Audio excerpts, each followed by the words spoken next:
Kesia Clukey is on the phone with us from Newsday. Hello, Kesia. Hi, yep, it's Kesia, like the food quiche. Okay. Oh, okay. Thank you. No worries. Thank you. So you got a story here about the ramping up of school security. Correct. Myself and Joey Tyrell. Okay. Yep, I see that, Joey Tyrell. And Kesia? Kesia. Okay. I'll get it one of these times. I promise. I promise. No worries. So what's going on with this now? Where are we with Long Island's wanting to ramp up security? So I think after the shootings, schools in general have been ramping up their security and safety measures. School safety has always been an issue for school districts. Clearly, if kids are in a safe environment, they can learn better. But after the Parkland shooting and then the Santa Fe shooting this year, I think schools really realized that there were some ways that they needed to increase even more so security, taking lessons learned from those events, and partnering more with law enforcement. I think one of the biggest takeaways from speaking with all of these, both law enforcement, education officials, and school districts, is that it's really all about the multi-pronged approach. There's no one thing that a school district can do to be safer and more secure. Mm-hmm. Yeah. What are the school? Well, what do you think that most of the schools are going to gravitate to as far as what they feel the answer is? So there's actually a number of things going on. One of the things that our story hits on first is construction. School's out, so they're able to start construction projects, and they're able to, there's a set-aside of state monies, Smart Schools Bond Act, which was passed in 2014, that allows for technology upgrades. And some schools across Long Island, actually I believe it's about $10.8 million of state funds have been approved for security-related projects. So that could include cameras, upgrade to cameras, electronic door locks, things like that. I know that, for example, the Syosset School District is working on infrastructure projects. They're looking at maybe areas where there's glass, where you can see inside a classroom, where they're going to get rid of the glass and put in just a wall so that it's safer. A number of the schools are moving to these vestibules and man traps. So when you come into a school building, the door's locked, you have to buzz to get in, and then you're in another contained area where you would give your name and then, state your purpose there before you would go into the next area. So I think really securing the entryways, making sure you know who's coming and going from your school. Some schools are getting security metal detectors in the entryways. They're going to have ID badges for students and staff alike so that you know who is coming into your school. There's also this amazing partnership with law enforcement across the island, both in Suffolk and Nassau counties. They're having trainings for faculty and staff on active shooter training, so what to do if you did have some sort of a shooting incident or just an emergency incident in general. The Nassau has already put in place in most of the public schools this panic button app, which would allow the school districts to push this button, and it simultaneously calls 911 as well as other first responders. It has digital plans so that the first responders know where they're going to in the building and a little bit more information. Suffolk County just signed legislation and a bond to put this in Suffolk County schools, so I think you'll start seeing that in some of them this fall. So there's really a whole host of measures that are taking place. Wow. Yeah, I can, well, and it looks like that of the district funds, you list some of the amounts that schools have spent, and I guess we're up to $10,812,000. Yeah. Whew. I've read in other places that they were talking about maybe getting... I think the conversation was initially about whether they were going to arm some teachers, and then, and the latest I heard was that they were actually going to maybe start looking for people who had carry permits, which enables them to carry a gun in New York, and that they would be looking to hire them as security guards in the schools. The security guards in schools and the armed guards in schools is definitely a hot button issue. Some school districts are dealing with it in different ways, and if you talk to law enforcement, they actually feel different about it as well. So It depends on who you're talking to. Some of the schools on Long Island, Massapequa just became the most recent, I believe. Hauppauge, Miller Place are all having armed guards.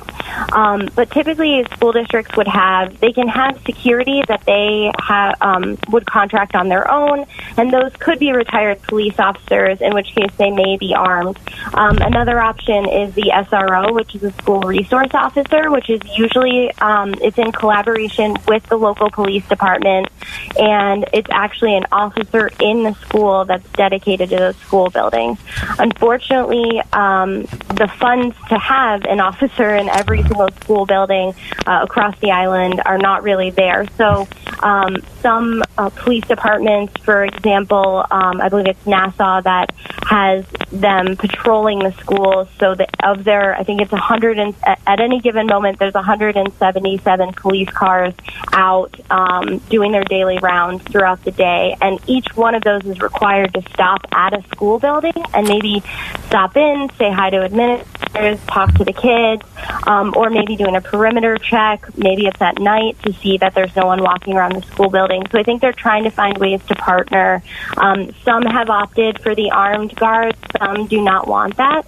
I think there's definitely been that balance that we're hearing and that concern from parents for wanting to have their students in a safe, secure environment, but also realizing that we don't want it to look like a prison. It's still a school building. We don't want kids to feel afraid when they're going in. You are reading my mind. Yeah.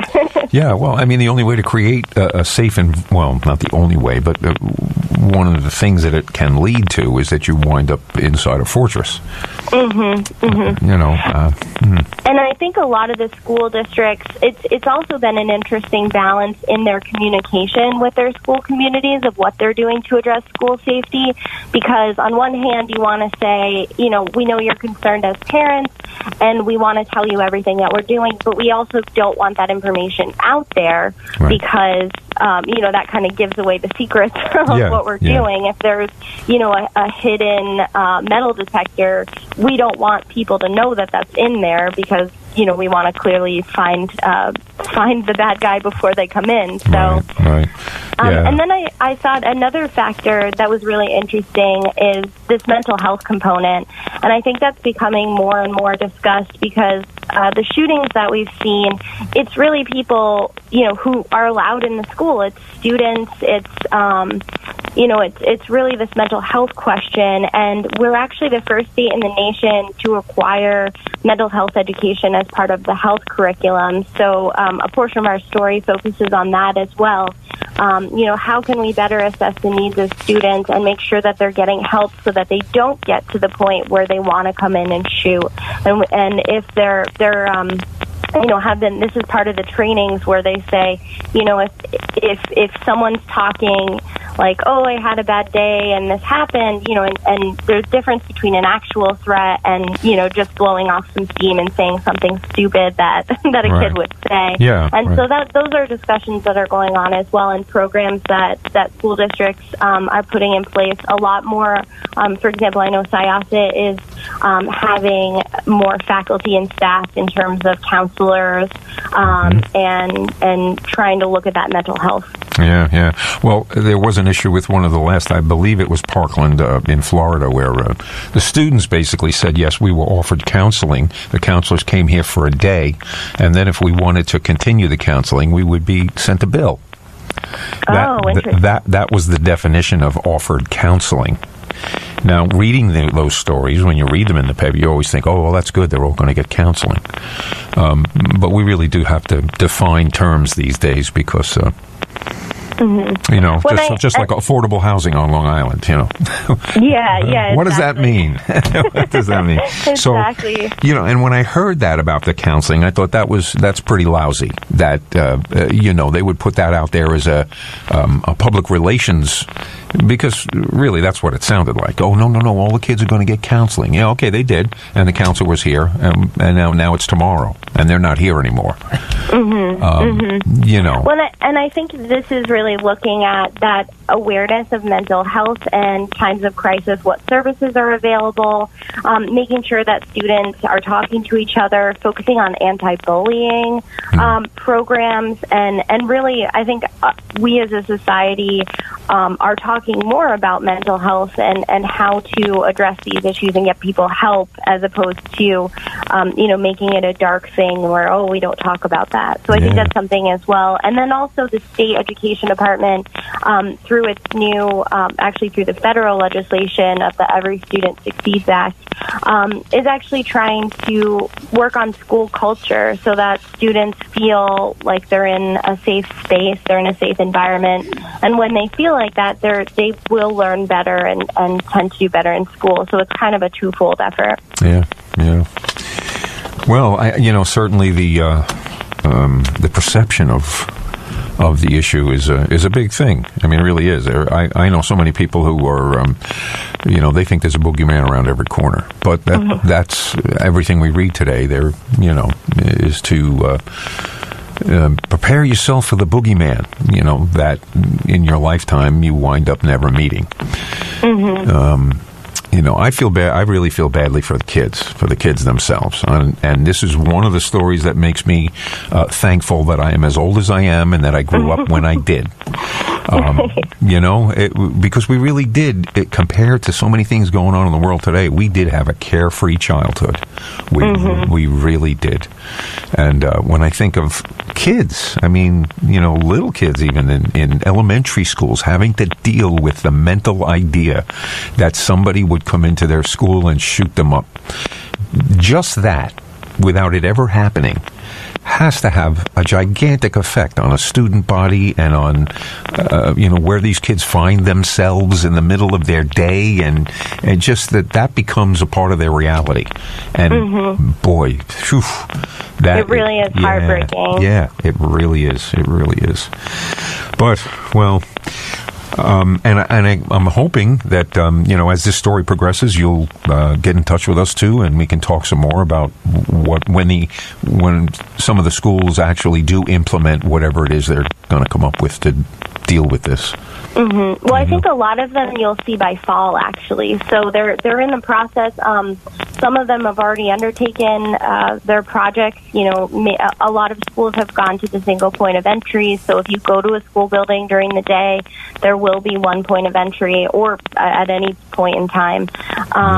Making sure that maybe the sporting events are in an area, and the general public are going to the sporting events, that's more secluded. So I think there's really going to be a lot that parents are going to see and students are going to see when they enter school in the fall. And I think this will clearly be an ongoing discussion.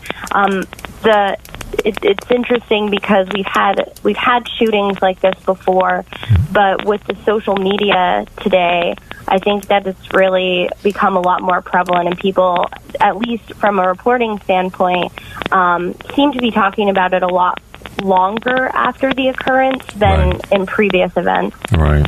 Well, hopefully that's what we did here. We just let a lot of parents know that things may be different when their kids get back to school, and don't be surprised if you're all directed to go to one entrance to get in, because there are bigger issues here. And I would say to parents too, the superintendents that we spoke with for this story, while they were very cognizant of trying not to give away secrets that would endanger students, because that's not at all what's our goal about this story, but just the informing portion. And I think they really were open to, a lot of them had forums for parents, or at least are creating committees of parents. So they were really encouraging parents to get involved. And, we can't tell you all the things that we're doing, but please know that this is prevalent in our minds and something that's, at the forefront of our minds that we're thinking about. So I would say they were very open with us about it, and I think that more so are going to be continuing to do so with parents as they go into the fall. Well, I think that's one of the best things we can hope for in situations like this, is that some of the unintended consequences are actually positive. Mm-hmm. And maybe the communication between, let's say, the police departments and the school, teachers, kids, everybody. If that's the result, well, okay, we'll take it. Yeah. But thank you very much, Kesia.